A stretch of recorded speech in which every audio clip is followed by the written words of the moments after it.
नमस्कार और स्वागत है। आज हम बात करने वाले हैं एक बहुत ही दिलचस्प खगोलीय घटना की, ग्रहण। लेकिन हम इसे सिर्फ आज के साइंस से नहीं समझेंगे, बल्कि हम देखेंगे कि प्राचीन वैदिक नजरिए से इसे कैसे देखा जाता था, खास तौर पर इग्नू के ज्योतिष पाठ्यक्रम के आधार पर। ये साइंस और मिथोलॉजी का एक कमाल का संगम है। तो चलिए शुरू करते हैं। तो सबसे पहले चलिए इसी शब्द को पकड़ते हैं, ग्रहण। ये निकला है संस्कृत के ग्रह धातु से, जिसका मतलब होता है टू सीज, मतलब पकड़ लेना या अपने कब्जे में कर लेना। तो एस्ट्रोनॉमी के कॉन्सेप्ट में ग्रहण का मतलब बहुत सीधा है। जब एक सेलेस्टियल बॉडी दूसरे को कवर कर लेती है, उसे पकड़ लेती है, बस यही है इस पूरी घटना का फंडामेंटल कॉन्सेप्ट। तो आज हम क्या क्या देखने वाले हैं? पहले तो समझेंगे इसका इंट्रोडक्शन और नेचर, फिर इसका हिस्टोरिकल कॉन्टेक्स्ट क्या है, इसके की एस्पेक्ट्स क्या क्या हैं, इसकी सिग्निफिकेंस क्या है, और आखिर में हम लूनर एक्लिप्स को थोड़ा और डिटेल में जानेंगे। तो चलिए शुरू करते हैं पहले सेक्शन से, इंट्रोडक्शन एंड नेचर। आखिर वैदिक ज्योतिष के हिसाब से ग्रहण है क्या? देखिए, ग्रहण को समझने के लिए दो बहुत जरूरी किरदार हैं।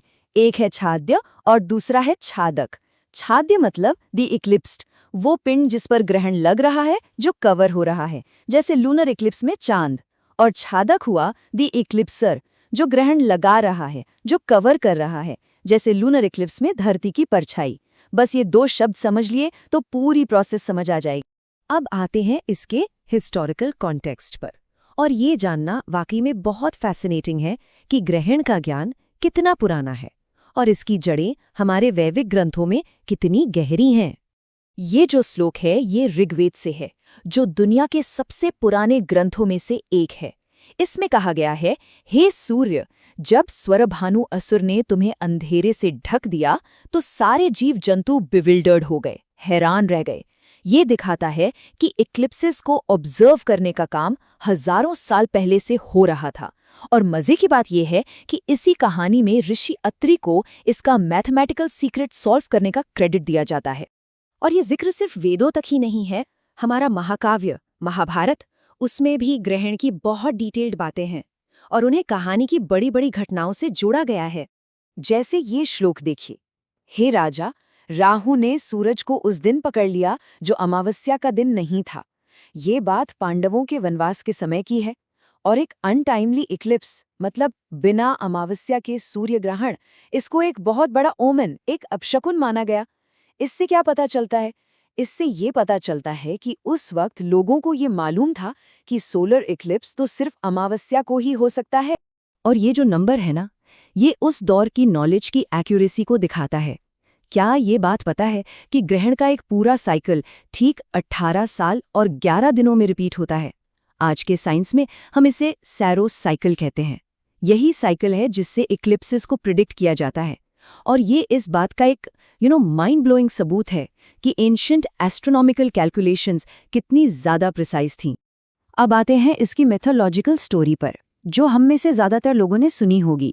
श्रीमद् भागवत में इसकी कहानी है कि समुद्र मंथन के दौरान स्वर भानु नाम के एक असुर ने धोखे से अमृत पी लिया।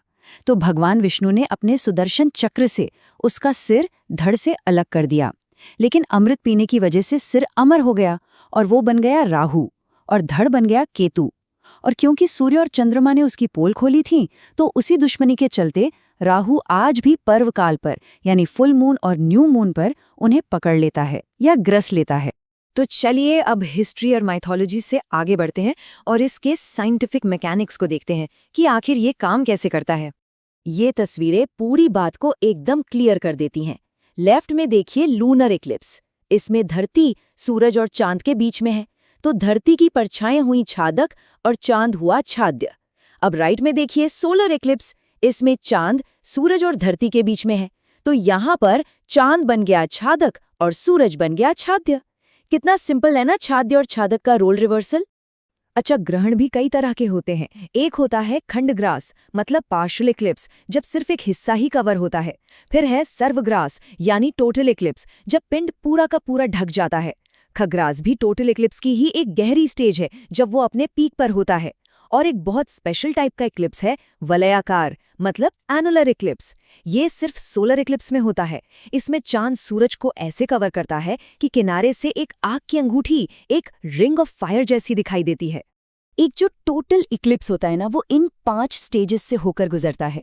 सबसे पहले स्पर्श, मतलब फर्स्ट कॉन्टैक्ट, जब ग्रहण बस शुरू होता है। फिर सम्मिलन, जब टोटैलिटी शुरू होती है, मतलब पिंड पूरा ढक जाता है। फिर मध्य ग्रहण होता है, मिड इक्लिप्स, एकदम पीक पॉइंट। इसके बाद उन्मिलन, जब टोटैलिटी खत्म होती है और पिंड फिर से दिखने लगता है। और आखिर में मोक्ष है, फाइनल कॉन्टैक्ट, जब ग्रहण पूरी तरह खत्म हो जाता है। ये अपने आप में एक पूरी सेलेस्टियल जर्नी है। तो सवाल ये उठता है कि इन सेलेस्टियल इवेंट्स की वैदिक ट्रेडिशन में इतनी इंपॉर्टेंस क्यों है? Why do they matter so much? Well, इसकी इंपॉर्टेंस को हम 3 लेवल्स पर देख सकते हैं। सबसे पहला है धार्मिक महत्व। इसे जप, दान और हवन जैसे रिचुअल्स के लिए एक बहुत पावरफुल टाइम माना जाता है। दूसरा है पब्लिक वंडर। ये एक ऐसी आसमानी घटना है जो हर किसी को हैरान कर देती है, एक ऑ पैदा करती है। और तीसरा है इसका साइंटिफिक इंपॉर्टेंस। ये साइंटिस्ट्स को सेलेस्टियल बॉडीज के फिजिकल और केमिकल एनालिसिस के लिए और धरती पर इसके इफेक्ट्स को स्टडी करने का एक रेयर मौका देता है। ये श्लोक इसकी रिलीजियस इंपॉर्टेंस को और भी साफ करता है। इसमें कहा गया है कि सूर्य या चंद्र ग्रहण के समय सारा पानी गंगा जल जैसा हो जाता है और इस दौरान किया गया कोई भी दान भूमि दान के बराबर होता है। इससे समझ आता है कि वैदिक ट्रेडिशन में स्पिरिचुअल ग्रोथ के लिए इस समय को कितना ज्यादा खास माना गया है। तो चलिए अब जरा और डीप डाइव करते हैं और स्पेसिफिकली लूनर इक्लिप्स पर फोकस करते हैं, इसकी बारीकियों को समझते हैं। और यहाँ एक बहुत लॉजिकल सवाल उठता है। अगर लूनर इक्लिप्स पूर्णिमा यानी फुल मून को होता है, तो फिर हर फुल मून को इक्लिप्स क्यों नहीं होता? है ना जरूरी सवाल। और इसका जवाब एस्ट्रोनॉमी के एक बहुत ही इंटरेस्टिंग फैक्ट को सामने लाता है। तो इस सवाल का जवाब छुपा है एक कॉन्सेप्ट में, जिसे कहते हैं भूभा। भूभा का मतलब है the shadow of the earth, धरती की परछाई। ये सूरज से दूर स्पेस में एक कोन के शेप में फैली हुई परछाई है। और लूनर इक्लिप्स के वक्त यही भूभा असली छादिका होती है, मतलब ग्रहण लगाने वाली चीज। और ये इमेज हमारे उसी सवाल का जवाब है कि हर पूर्णिमा को ग्रहण क्यों नहीं होता। देखिए, होता क्या है कि चांद का जो ऑर्बिट है ना, वो धरती के ऑर्बिटल प्लेन से थोड़ा सा टिल्टेड है, मतलब झुका हुआ है। और इसी झुकाव की वजह से ज्यादातर फुल मून नाइट्स पर चांद धरती की इस परछाई यानी भूभाग के या तो ऊपर से निकल जाता है या नीचे से। ग्रहण सिर्फ और सिर्फ तभी होता है जब फुल मून के दिन चांद सीधा इस शैडो कोन के बीच से होकर गुजरे। तो जो क्रूशियल फैक्टर है वो है शराभाव। इसका मतलब है एब्सेंस ऑफ सेलेस्टियल लैटिट्यूड। और आसान भाषा में कहें तो इक्लिप्स होने के लिए चांद को अपने ऑर्बिट और धरती के ऑर्बिट के इंटरसेक्शन पॉइंट पर होना चाहिए। और मजे की बात यह है कि यहीं पर साइंस और मिथोलॉजी का सबसे कमाल का ब्लेंड देखने को मिलता है, क्योंकि एस्ट्रोलॉजी में इन्हीं 2 इंटरसेक्शन पॉइंट्स को राहु और केतु कहा गया है। और ये हमें इस आखिरी सवाल पर लाके छोड़ता है कि कैसे प्राचीन ज्ञान ने इतनी प्रिसाइज एस्ट्रोनॉमिकल कैलकुलेशन को इतनी गहरी मिथोलॉजिकल कहानियों के साथ जोड़ दिया। ये दिखाता है कि वो सिर्फ यूनिवर्स के मैथ्स को नहीं समझते थे, बल्कि उसे एक मीनिंग भी देते थे। एक ऐसी कहानी जो उस ज्ञान को पीढ़ियों दर पीढ़ी जिंदा रख सके। साइंस और स्टोरी टेलिंग के इस कमाल के संगम के बारे में सोचिएगा जरूर।